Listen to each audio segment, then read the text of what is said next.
Hello বন্ধুরা, এটা সত্যি অবাক করা একটি বিষয় যে বর্তমান তথ্য প্রযুক্তির পৃথিবীতে মানুষ মঙ্গল গ্রহে বসবাসেরও কল্পনা করছে, অথচ তাদের গ্রহে অবস্থিত একটি জঙ্গল সম্পর্কেও তারা খুব বেশি রিসার্চ করতে পারছে না। একবারও কি কল্পনা করে দেখেছেন কেন তারা অ্যামাজন জঙ্গল নিয়ে খুব বেশি রিসার্চ করে না? কি আছে সেখানে? তবে বিগত কিছু বছরে অ্যামাজন নিয়ে বেশ কিছু রিসার্চে এমন কিছু তথ্য উঠে এসেছে যা দেখলে যে কেউ অবাক হতে বাধ্য। মায়াজালের আজকের এপিসোডে আমরা দেখতে চলেছি অ্যামাজন জঙ্গলে খুঁজে পাওয়া এমন কিছু অবিশ্বাস্য জিনিস যা দেখলে আপনার নিজের চোখকেও বিশ্বাস করতে কষ্ট হবে, এবং এগুলো দেখার পর আপনাদের মনে হতে পারে যে এই জঙ্গল হয়তোবা মঙ্গল গ্রহের থেকেও দূরবর্তী কোনো গ্রহ। ভিডিওটি সম্পূর্ণ দেখার অনুরোধ রইল। তো স্বাগতম আপনাকে মায়াজালের আরও একটি নতুন এপিসোডে। The bizarre potto. ভালো করে এটার দিকে লক্ষ্য করে দেখুন, দেখে যেন মনে হয় কেউ আর্ট করে এই চোখ পেঁচার উপরে বসিয়ে দিয়েছে। এটার চোখ দেখতে পুরোপুরি ফেক মনে হয়। আমাদের পৃথিবীতে এই ধরনের আউল খুবই কম পরিমাণে রয়েছে। মাঝে মাঝে এই প্রজাতির পেঁচাকে পৌরাংশ বলা হয়ে থাকে। এটার দুটো চোখ কার্টুনের মতো দেখতে হলেও এর চেহারা খুবই সুন্দর। অ্যামাজনে এটাকে এত পরিমাণে পাওয়া যায় যে এগুলো পুরো জঙ্গলে ছড়িয়ে ছিটিয়ে রয়েছে। জঙ্গলের যেখানেই যাওয়া হোক না কেন সেখানেই এই প্রজাতির পেঁচার ডাক শুনতে পাওয়া যায়। এই পেঁচা অনেক জোরে ডাকতে পারে। আপনারা জানলে অবাক হবেন যে এই প্রজাতির পেঁচার এমন একটি ক্ষমতা রয়েছে যার কারণে খুবই সহজেই এই পেঁচা গাছের মৃত ডালপালার সাথে মিশে থাকতে পারে।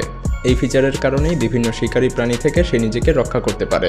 গাছের মৃত ডালপালার সাথে মিশে থাকলে কেউ বুঝতেই পারবে না যে এখানে কোনো পেঁচা রয়েছে।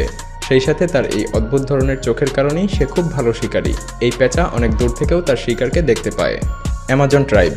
ব্রাজিলের অ্যামাজন জঙ্গলে এমন কিছু আদিবাসীদের দেখা যায় যারা কোনোদিনও পৃথিবীর বাইরে কিভাবে চলছে সে সম্পর্কে কোনো ধারণা রাখে না। তারা যেন সম্পূর্ণ একটি ভিন্ন গ্রহে বসবাস করছে। আধুনিক যুগ থেকে তারা কয়েক হাজার বছর পিছিয়ে আছে। আধুনিক মানুষেরা এদের সাথে দেখা করার চেষ্টা করলে এরা বেশ আক্রমণাত্মক হয়ে ওঠে।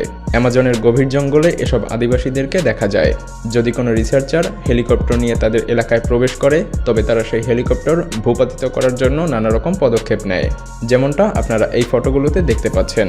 একদল অস্ট্রেলিয়ান রিসার্চার এই উপজাতি নিয়ে গবেষণা করতে এসেছিল, আর দেখুন তারা কিভাবে তাদের নির্মিত অস্ত্র দিয়ে এই হেলিকপ্টারটিকে ভূপাতিত করার চেষ্টা করেছে, যা আপনারা এই উড়োজাহাজটিকে দেখলেই বুঝতে পারবেন। আমাদের আধুনিক পৃথিবী সম্পর্কে জানার বিন্দুমাত্র আগ্রহ নেই তাদের।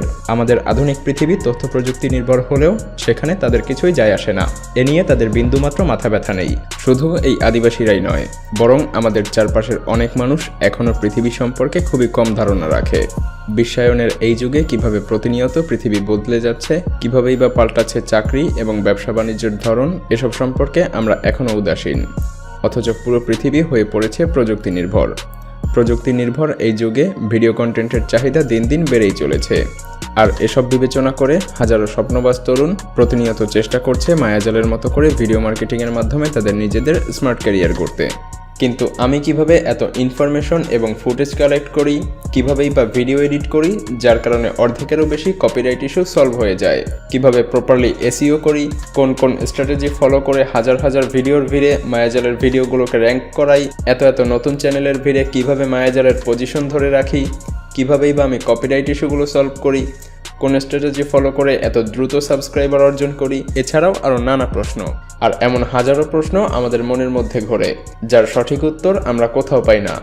এমন পরিস্থিতিতে অনেক চিন্তা ভাবনার পর আমি সিদ্ধান্ত নিয়েছি আপনাদের মধ্যে থেকে ডেডিকেটেড এবং পরিশ্রমী 100 জনকে আমি নিজে হাতে কলমে শেখাবো ইউটিউব মার্কেটিং এবং ভিডিও মার্কেটিংয়ের সকল খুঁটিনাটি। শেয়ার করব আমার সকল স্ট্র্যাটেজি এবং সিক্রেটস, তবে তা শুধুমাত্র 100 জন যোগ্য ব্যক্তিকে। এ ব্যাপারে বিস্তারিত জানতে ডেসক্রিপশনে এবং প্রথম কমেন্টে থাকা লিঙ্ক ভিজিট করতে পারেন। প্রায় 12,500 বছর আগে এই 8 মাইল প্রশস্ত চিত্রকর্মগুলো পাওয়া গিয়েছে কলম্বিয়ার একটি জঙ্গলে। বরফ যুগের এই চিত্রকর্মটির নাম the Sistine Chapel of the Ancients. এই পুরো চিত্রকর্মে লালচে টেরাকোটা রঙে 10,000-এর মতো বিভিন্ন প্রাণী এবং মানুষের ছবি রয়েছে। শুধু তাই নয়, এই চিত্রকর্মগুলোর মধ্যে আইস এজে বিলুপ্ত হয়ে যাওয়া প্রাগৈতিহাসিক বৃহদাকার দাঁতওয়ালা ম্যান্ডেস্টোন, প্যালিওলামা, জায়ান্ট গ্রাউন্ড স্লথ, বিলুপ্ত ক্যামেলিড এবং আইস এজ হর্স রয়েছে। এছাড়াও মাছ, কচ্ছপ, লাইজার্ড এবং বিভিন্ন রকমের পাখির ছবিও রয়েছে। ছবিগুলো এতটাই নিখুঁত যে সে সময়ের বন্য আইস এজ হর্সের বুনো এবং ভারী মুখমণ্ডল এবং ঘাড়ের কেশরও স্পষ্টভাবে বোঝা যাচ্ছে।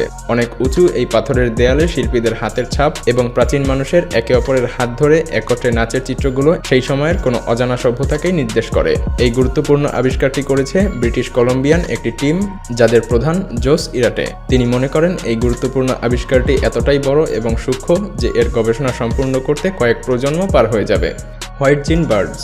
এই পাখিটি দেখতে খুবই অদ্ভুত। এই প্রজাতির পাখি অ্যামাজনের সবচাইতে দুর্লভ এবং বৈচিত্র্যপূর্ণ পাখিগুলোর মধ্যে অন্যতম, যা শারীরিক এবং ব্যবহারিক উভয় দিক থেকেই অন্যান্য পাখি থেকে সম্পূর্ণ আলাদা। আপনারা জানলে অবাক হবেন, এই প্রজাতির পাখি গাছের পাতা খেয়ে বেঁচে থাকে। এটার আকৃতি বড় হওয়ার কারণে এটাকে প্রচুর পরিমাণে গাছের পাতা খেতে হয়, আর তাই এই পাখির ডাইজেস্ট সিস্টেম গরুর মতো হয়ে থাকে। তার শরীর থেকে নির্গত মল থেকে অনেক তীব্র গন্ধ ছড়ায়, আর এই দুর্গন্ধের রেশ এই পাখিটির শরীরেও থেকে যায়, আর এটা প্রায় অসহনীয় দুর্গন্ধ। খাবার পরিপাক হতে এই পাখিটির প্রায় ৪৫ ঘন্টা পর্যন্ত সময় লাগে, আর তাই এই প্রজাতির পাখিকে জঙ্গলে খুবই অ্যাক্টিভ দেখা যায়। কিন্তু এই পাখির শরীরে দুর্গন্ধ থাকার কারণে কোনো শিকারী প্রাণী এটাকে শিকারও করে না। যতটা সম্ভব মানুষ এই পাখি থেকে দূরে থাকার চেষ্টা করে। Glass frog of Amazon. আমাদের পৃথিবীতে বিভিন্ন অদ্ভুত প্রাণী দেখতে পাওয়া যায়, আর গ্লাস ফ্রগ সেই অদ্ভুত প্রাণীদের মধ্যে অন্যতম। এর শরীর পুরোপুরিভাবে ট্রান্সপারেন্ট, তাই এটাকে গ্লাস ফ্রগ বলা হয়ে থাকে। বাইরে থেকেই এই প্রজাতির ব্যাঙের শরীরের অভ্যন্তরের সবকিছুই স্পষ্ট দেখতে পাওয়া যায়। এটা ঠিক পানির মতো করে বিভিন্ন পাতা থেকে পিছলে পড়ে যায়। এটা এতটাই দ্রুত চলাচল করে যে এগুলোকে চোখে দেখা যেন সৌভাগ্যের বিষয়। এই প্রজাতির ব্যাঙ সেন্ট্রাল এবং সাউথ আমেরিকান ঘন জঙ্গলে সবথেকে বেশি দেখতে পাওয়া যায়। বিশেষজ্ঞরা মনে করে থাকেন এই প্রজাতির ব্যাঙের একটি অন্যরকম বৈশিষ্ট্য রয়েছে, আর তা হলো এরা এমন এক প্রকার বায়ো এন্টিকাটার ফ্রগ, যার কারণে কোনো স্থানের আবহাওয়া সম্পর্কে খুব ভালো ধারণা পাওয়া যায়। আবহাওয়া এবং জলবায়ু পরিবর্তনের সঙ্গে সঙ্গে এই প্রজাতির ব্যাঙের সংখ্যাও কম বেশি হতে থাকে।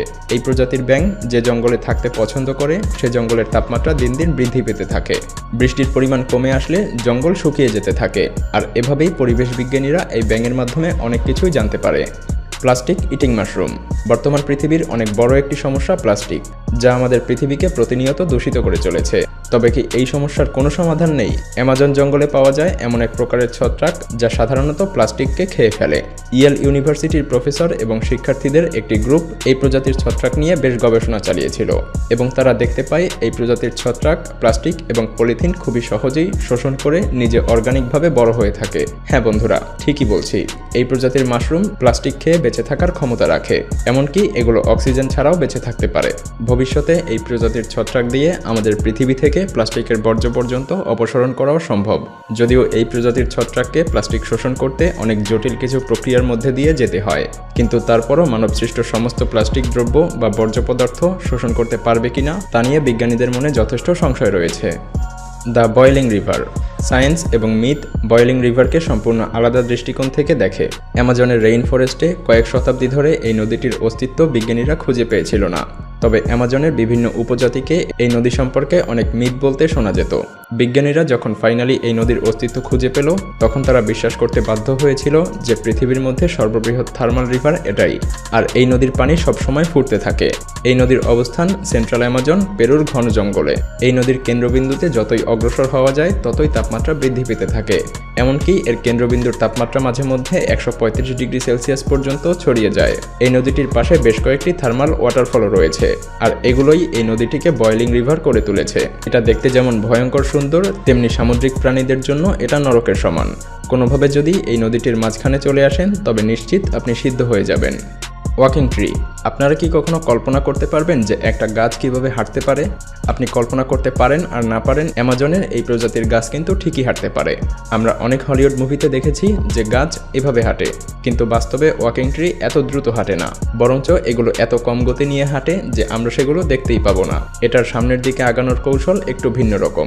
এই প্রজাতির পাম্প ট্রি প্রথমে নতুন শিকড় গজিয়ে সামনের দিকে একটি পদক্ষেপ নেয়, তারপর পেছনের দিকের শিকড়কে সে সামনের দিকের শিকড়ের সাথে রিপ্লেস করে সামনের দিকে অগ্রসর হতে থাকে, আর এভাবে অগ্রসর হতে তাদের বছরের পর বছর সময় লাগে।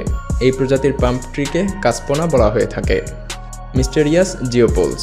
বর্তমানে আমাদের পৃথিবীর এই অক্সিজেন চেম্বারে প্রতিনিয়ত গাছ কাটা হচ্ছে, আর অ্যামাজনের মাঝখানে এভাবে গাছ কেটে কেটে অনেক কিছু করা হয়েছে।